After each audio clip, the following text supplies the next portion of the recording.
చెప్పినట్టుగా అమరావతికి ఆర్థిక సహాయం చేయడానికి ముందుకొచ్చారు. అయితే ఈరోజు మనం చూస్తా ఉంటే రెండు కూడా ఈరోజు రాష్ట్రంలో ఉండే 5 కోట్ల ప్రజలను ఓటే నేను కోరుతున్నా. ఈరోజు ఏదైతే మాకు ఓట్లు వేశారు ఇది ఒక హిస్టారికల్ విక్టరీ. చరిత్రలో నేను 45 సంవత్సరాలుగా చూశాను కానీ ఆంధ్రప్రదేశ్ రాష్ట్రం ఏర్పడిన తర్వాత భారతదేశ చరిత్రలో కూడా ఇంత పెద్ద విక్టరీ ఎప్పుడూ రాలేదు. ఒక్క మాటలో చెప్పాలంటే వన్ సైడెడ్గా ఇలాంటి ముఖ్యమంత్రి పనికి రాడు, ఇతను అవసరం లేదని తీర్పిచ్చి బ్రహ్మాండంగా ప్రజలు ముందుకు వచ్చారు. 95,000 మెజారిటీ ఒక నియోజకవర్గంలో 11 సీట్లు కూడా రాలా వీళ్లకు. అంటే దీన్ని బట్టి అర్థమవుతుంది ప్రజలు ఎంత వ్యతిరేకంగా ఉన్నారో. దుష్ట పరిపాలన అనడానికి దీనికంటే వేరే తార్కాణం అవసరం లేదు. కానీ మమ్మల్ని గెలిపించారు. అంతటితోనే రాష్ట్రంలో ఉండే ప్రజల యొక్క బాధ్యత అయిపోలేదు. ఆ విషయం నేను గుర్తు చేయదలుచుకున్నాను. అనునిత్యం మీరు ఆలోచించాల్సిన అవసరం ఉంది.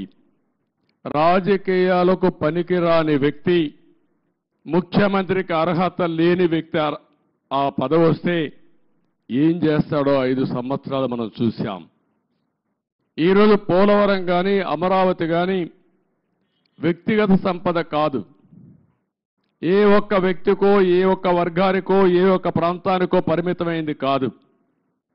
కానీ ఇది ఒక సంపద కేంద్రం. ఒక సంపద సృష్టిస్తే అది సమాజానికి పనికొస్తుంది. అదే సమయంలో వ్యక్తులు బాగుపడతారు. ప్రభుత్వానికి ఆదాయం పెరుగుతుంది. ప్రభుత్వ ఆదాయం పెరిగితే సంక్షేమ కార్యక్రమాలు చేసేందుకు అవకాశం ఉంటుంది. అదే మరి ప్రజలందరినీ సాధికార వైపు ముందుకు తీసుకుపోయే అవకాశం ఉంటుంది. రెండోది పోలవరం కానీ పూర్తి చేసుంటే అది కూడా గవర్నమెంట్ డబ్బులు, అవి సెంట్రల్ గవర్నమెంట్ డబ్బులు. దాన్ని పూర్తి చేస్తే మనం కానీ కొంత నదుల అనుసంధానం చేసుకుంటే రాష్ట్రంలో ప్రతి ఒక్క ఎకరాకు నీళ్లు ఇవ్వగలిగితే రాయలసీమ రాళ్లసీమ కాదు రతనాల సీమగా తయారు చేసే అవకాశం వస్తుంది. హార్టికల్చర్కి ప్రాధాన్యత ఇచ్చే అవకాశాలు ఉంటాయి. మొన్నే పోలవరం పోయొచ్చాను. నా ఆవేదన చెప్పాను. కొన్ని వందల సార్లు వర్చువల్ రివ్యూ చేశాను.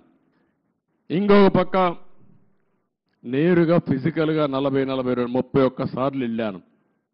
కానీ ఈరోజు పోలవరాన్ని గోదావరిలో కలిపేసే పరిస్థితికి వచ్చారు. ఈరోజు ఏం చేయాలని అర్థం కాని పరిస్థితి. ఏం చేయాలన్న 4-5 సంవత్సరాలు ఖర్చులు కూడా డబుల్ అయిపోయే పరిస్థితికి వచ్చింది. ఒక వ్యక్తి యొక్క మూర్ఖత్వం వల్ల, ఒక పోలవరం వల్ల రాష్ట్రానికి ఒక వరంగా ఉండవలసిన పోలవరం ఈరోజు ఒక శాపంగా మారిపోయే పరిస్థితి వచ్చింది. అది నేను మొన్నే మాట్లాడాను, మళ్ళీ నేను మాట్లాడతాను.